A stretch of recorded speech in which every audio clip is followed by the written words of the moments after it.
14 milyon, isang warrant of arrest, at isang artistang umalis ng Pilipinas.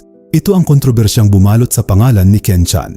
Ang sikat na aktor na minahal ng maraming manunood, ngayon ay nahaharap sa kasong syndicated estafa na konektado sa kanyang negosyo, ang Cafe Claus.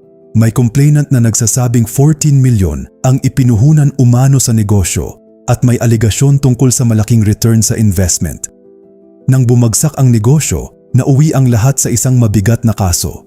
Pero ang mas malaking tanong, bakit umalis si Ken Chan ng Pilipinas bago siya maabutan ng warrant? Tumakas ba siya o may ibang dahilan? At scammer ba talaga siya o isa rin siyang biktima ng bumagsak na negosyo? Bago natin pag-usapan ang kontrobersya, kilalanin muna natin kung sino si Ken Chan.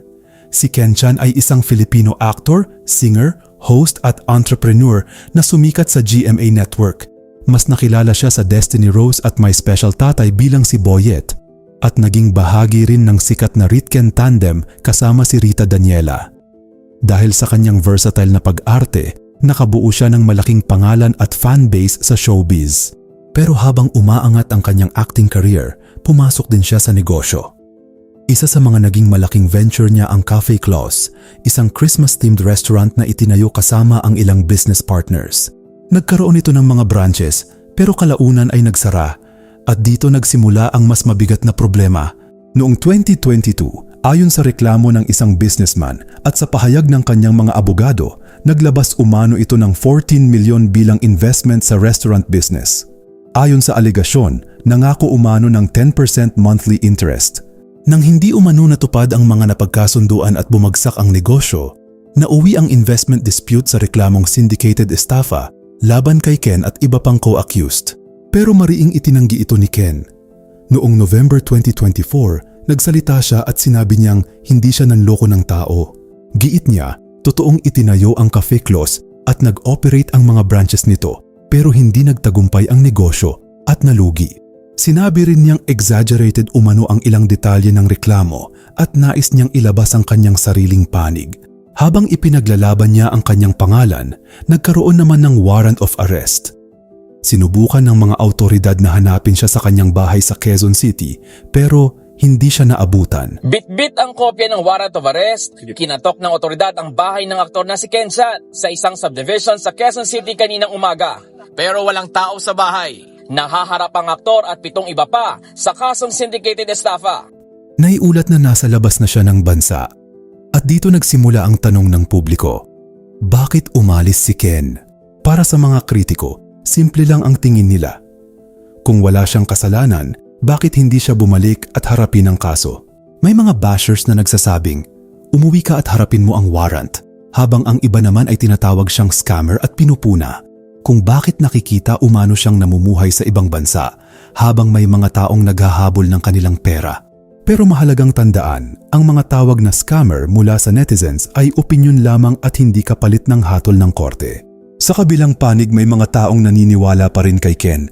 Para sa kanila, posible ring totoong bumagsak lamang ang negosyo at maaaring may ibang business partners na may malaking papel sa nangyari. At iyon mismo ang isa sa mga ipinunto ni Ken sa kanyang depensa. Pero hindi lang si Ken ang naapektuhan ng kontrobersya. Nadamay rin ang kanyang pamilya sa bigat ng sitwasyon. May mga miyembro ng kanyang pamilya na nauugnay sa negosyo at sa corporate records.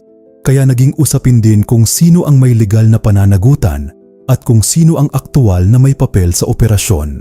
Hindi ibig sabihin na dahil konektado sila sa kumpanya ay guilty na sila. Bawat akusasyon ay kailangang patunayan laban sa partikular na tao.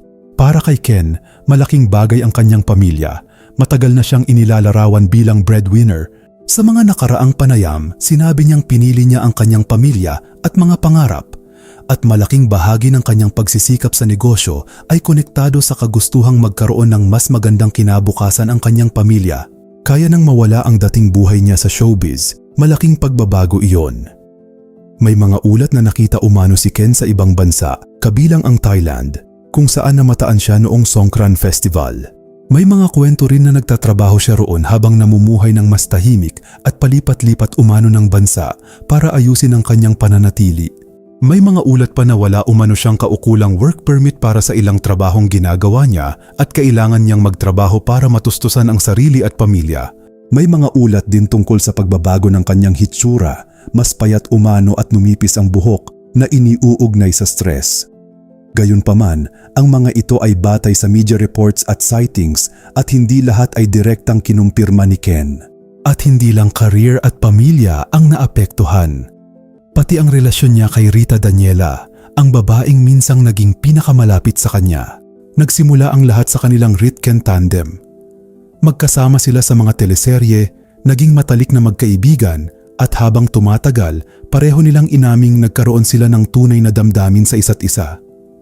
Para kay Rita, isa itong almost love story. Muntik nang maging sila pero hindi natuloy. Ayon kay Ken, hindi siya handa noon sa isang relasyon dahil nakatuon siya sa career, pamilya at negosyo. Nasaktan si Rita at umabot pa sa panahong hindi sila nag-usap bago muling naging magkaibigan.